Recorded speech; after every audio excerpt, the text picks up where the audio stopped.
কোরআন যে জানে না, কোরআন যে পড়ে না, কোরআনের সংস্পর্শে যে আসে না, সে গরু হয়ে কোরআনের সংস্পর্শে ঢোকে, মানুষ হয়ে বের হয়ে যায়। কন্যা সুবহানাল্লাহ।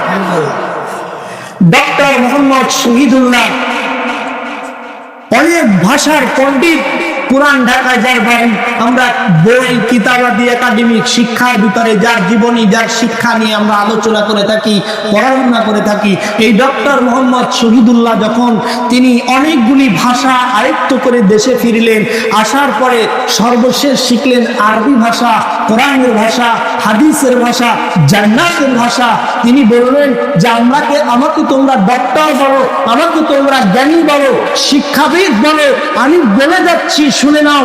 এই দুনিয়ার পরে কোরআনুল কারীমের জ্ঞান যতদিন বান্দা অর্জন করতে পারবে না, ওই বান্দা দুনিয়ার যত জ্ঞান অর্জন করুক না কেন, ওই বান্দা কোরআনের কথা অনুযায়ী ওই বান্দা সবচাইতে জাহিল মূর্খ, ধরে তার ঠিক কি হবে।